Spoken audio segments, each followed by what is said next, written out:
This happened about 7 years ago. I was in my early 20s, living back in my parents' house after college. The plan was always temporary on just a year to save money before moving out. But life doesn't usually follow neat plans. The house itself was nothing special, just a single-story ranch with an attached garage and a small yard. What made it feel unique, though, was how familiar it was. Every corner, every floorboard creak, every draft through the windows. I knew them all. My room was in the back corner of the house, right above the garage. It was small, but I liked that it felt tucked away. There were two windows, one that looked out over the backyard, and another that faced the side of the house, where a single street lamp spilled pale yellow light at night. By this point, my parents were often away on weekends, visiting my aunt who lived a couple of hours away. My sister had a boyfriend and spent most weekends at his apartment. That meant I was usually the only one in the house, which I didn't mind. The quiet was nice after working long shifts surrounded by people. This particular Friday had been exhausting. We'd had an endless rush of customers, and by the time I clocked out, I just wanted silence. I skipped plans with friends, picked up some takeout, and came home to watch a movie in bed. The house was silent, the kind of silence that feels heavier when you're alone. I lay there reading on my phone when I heard it, the low mechanical hum of the garage door beginning to rise. I slid out of bed and crept to the window that overlooked the driveway. The street lamp barely lit the yard, but I could make out the garage door wide open. Inside, a faint light flickered as if the overhead bulb had been switched on. Through the glare, I caught the shape of someone moving inside. Bent over, quick, purposeful. Then another figure appeared near the workbench. There were two of them. I grabbed my phone with one hand and the flashlight with the other. My fingers shook as I dialed 911. I whispered into the phone, gave my address, and told the dispatcher that someone was inside my house. She told me to stay hidden, but the thought of just waiting while strangers moved through the house was unbearable. At the bottom of the stairs, I froze. From the kitchen, I could hear drawers opening, cabinets being shuffled, and the quiet murmur of voices. Male voices. They sounded calm. Too calm, as if this wasn't their first time doing something like this. The hallway was dim except for the faint light spilling in from the kitchen.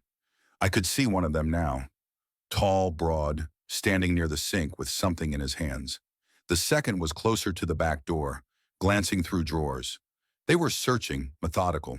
I don't know what came over me. Fear, anger, maybe stupidity. But I shoved the kitchen door open and stepped inside. Both men froze. One turned toward me, a dark mask covering the lower half of his face. His eyes widened in shock, then narrowed in something that looked more like annoyance than fear. I swung the flashlight and felt it connect with his arm. He grunted but didn't stop. The second man rushed from the side and slammed into me. I hit the counter so hard I saw stars. My flashlight clattered to the floor, spinning uselessly out of reach. One of them grabbed my wrist and twisted. The other shoved me against the cabinets, pinning me there. I struggled, kicking, thrashing, but they were stronger. I felt a sharp edge press against my ribs. A knife. The cold realization that I could actually die in my own kitchen flooded me. Somewhere through the haze, I heard the dispatcher's voice shouting my name. Then the faint, distant sound of sirens. The men froze for half a second. Then one of them cursed under his breath. They exchanged a look, a quick, unspoken decision, and shoved me to the ground. Minutes later, flashing red and blue lit up the front of the house. Officers swept inside, guns drawn, flashlights cutting across the walls. They found me on the kitchen floor, shaken and bruised, but alive. The police took photos of the scene, fingerprinted the back door, and combed the neighborhood. They told me the intruders had been careful. Gloves, masks, no obvious prints left behind. Judging by how quickly they moved, they probably knew the layout of the house, maybe even the family's schedule. That thought chilled me more than anything. The days after were a blur of locks being changed, cameras installed, motion lights screwed onto every corner of the house. We bought a new garage system that couldn't be triggered by the old remote, but none of it erased the memory. The police never caught them. No suspects, no arrests, just two shadows that entered my house and left with more than objects. They took the sense of safety I'd always had there. For months afterward, every creak in the floor made me sit up in bed. Every car slowing down outside had me peeking through the blinds. I couldn't relax in my own home anymore. I'd lock the doors twice, then get up 15 minutes later to check them again. People always say those things make you stronger. Maybe. But what I know for sure is this. Once you've stood in your own kitchen believing you're about to die, the world never looks the same again. Life before and after that night feels like two different lives entirely. This happened about 5 months ago, and I'm still unsettled by how much thought and planning must have gone into it. I had recently moved back to my hometown to help care for my dad after his hip replacement surgery. He's always been the type to refuse help. Stubborn, independent, the kind of man who insists on mowing his own lawn with a cane in one hand just to prove he can. But the truth was, he wasn't steady anymore. I found a small duplex about 15 minutes from his place. It wasn't much. 2 bedrooms, thin walls, the kind of space where you can hear the pipes rattle when the heat kicks in. But it was mine, and it felt safe. On the night everything happened, I was alone in the duplex. Dad was spending the night at my cousin's place after a follow-up appointment out of town. I'd made a simple dinner, cleaned up, and was half watching TV while scrolling through my phone. On the night everything happened, I was alone in the duplex. Dad was spending the night at my cousin's place after a follow-up appointment out of town. I'd made a simple dinner, cleaned up, and was half watching TV while scrolling through my phone. The woman on the other end introduced herself as a nurse. She told me my father had been brought in after collapsing at home. Everything sounded clinical, efficient, believable. I grabbed my keys, slammed the door behind me, and drove off without locking up. The drive to the hospital was a blur. When I finally pulled into the ER parking lot, I rushed inside and went straight to the desk. I gave the nurse my dad's name, but she shook her head. There was no record of him being admitted. I stepped outside, hands trembling so badly I almost dropped my phone. When Dad picked up on the second ring, groggy and annoyed, the world seemed to tilt sideways. He was fine. The call wasn't real. I raced back home, my stomach in knots. Pulling into the driveway, everything looked normal. The porch light was on, the front door was shut, but when I stepped inside, the pit in my stomach dropped. The living room was a disaster. Cushions tossed aside, drawers yanked open, electronics missing. My laptop, my TV, gone. But what made my skin crawl wasn't the valuables.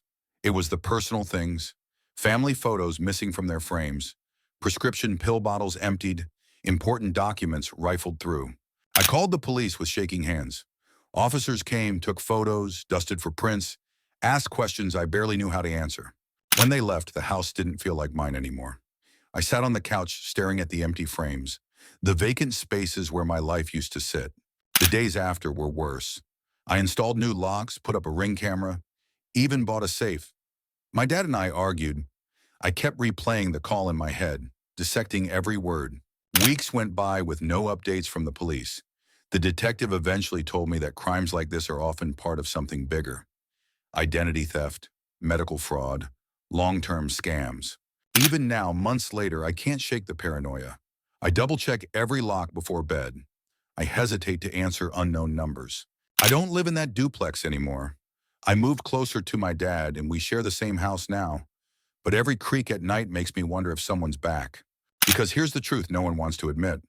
Once someone's inside your life like that, taking what matters most, you never really feel alone again. I'm a single guy in my early 30s, and for the past year and a half, I've been renting this modest little house on the edge of town.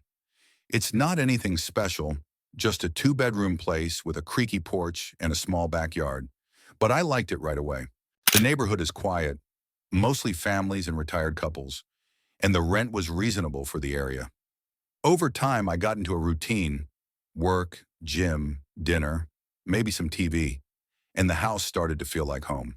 The incident happened on a Thursday night in late October. It was around 11 p.m., and I was winding down for the night. I had just finished brushing my teeth and was scrolling on my phone when I heard it. Sudden, aggressive pounding on the front door. At first, I froze. The neighborhood was so quiet that even normal knocks stood out. This was loud, relentless, and violent. My heart started racing, but I told myself it was probably a drunk at the wrong house. Still, the sound put me on edge. I walked toward the door, but the porch light didn't do much. It barely lit half the steps and everything beyond was swallowed by shadow. I opened the door, but kept the screen door latched between us.